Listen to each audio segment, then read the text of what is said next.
the progress which is going on, let it go. But let it go, you do not want that. But it has come so far, it is not possible to stop it. But here is the remedy. You can purify it. What means do you suggest for purifying it? The means is that our process is that wherever we go, we perform Sankirtan, chant the holy name of God. That purifies. Cheta Datmana Marjana. It doesn't matter where it is.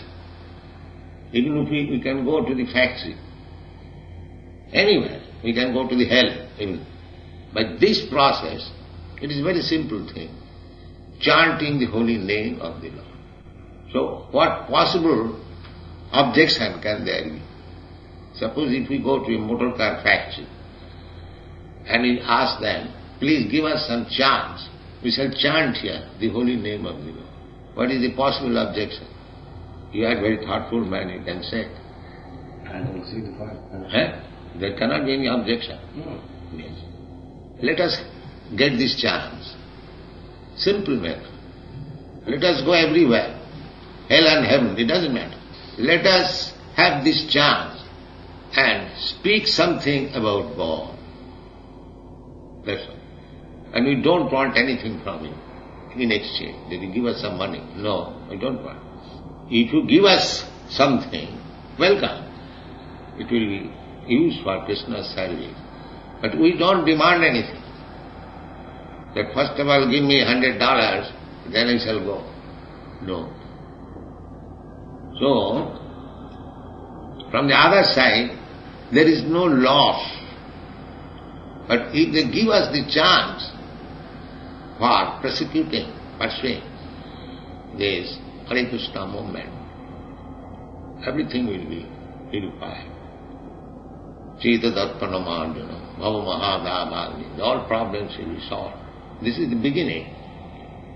Now gradually, as people understand this philosophy, they will understand.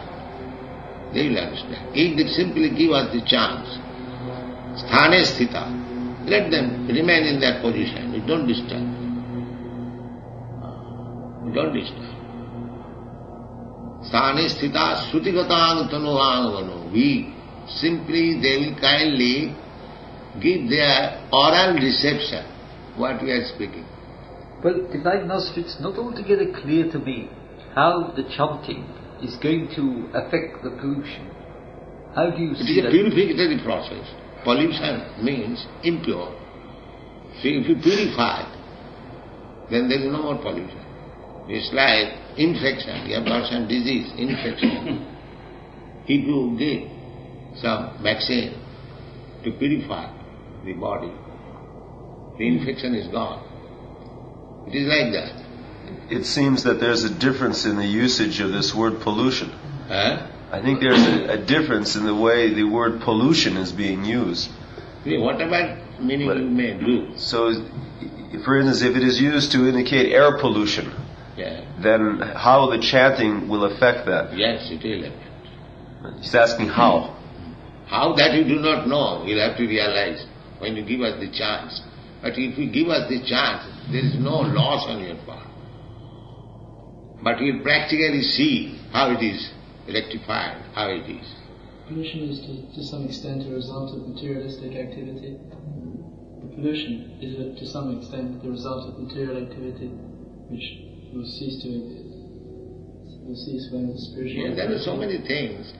What is material activity or spiritual activities? These are to be understood. But we are sure, it's simply this chance is given. Anywhere, let us execute this Krishna Consciousness movement by chanting Hare Krishna Mahamantra and speaking something from this bhagavad-gita.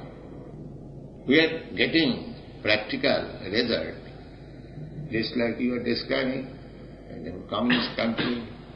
Just explain to me. They have a big youth festival now in East Berlin, and festival of youth. Yeah. So they've invited youth from all over the world to come and see what they're doing there.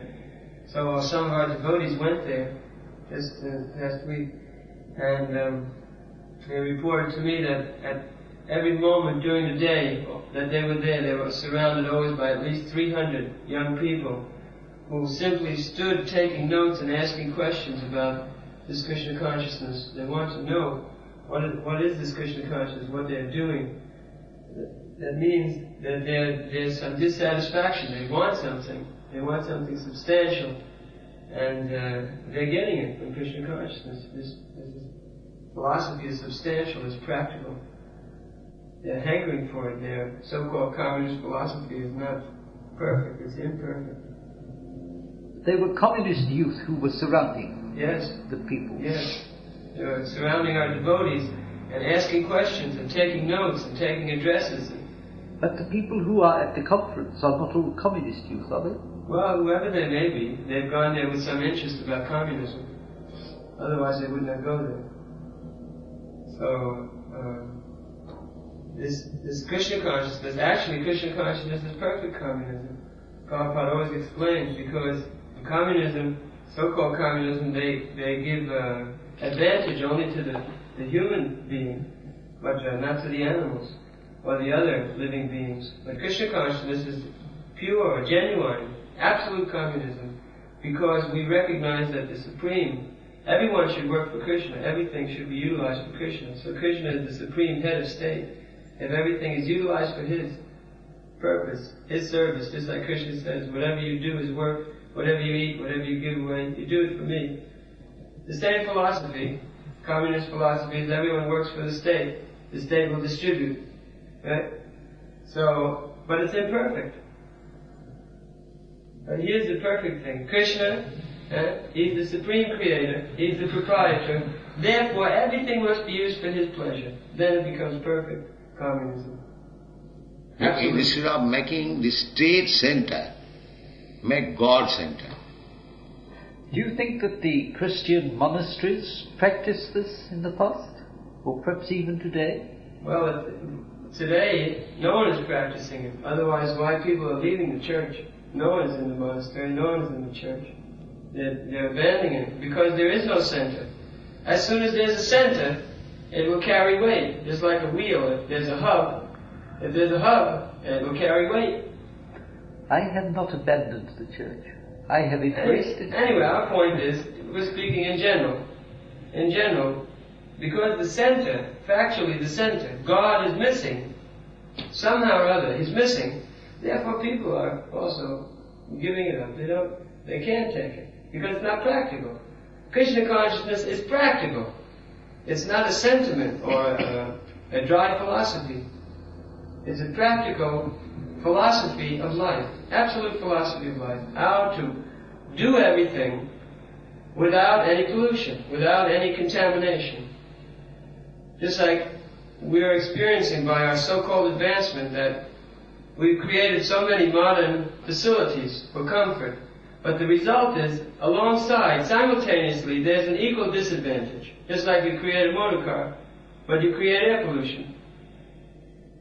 Or you create a highway, but you have to create snowplow to clear the highway. You have to create police, you have to create so many other things.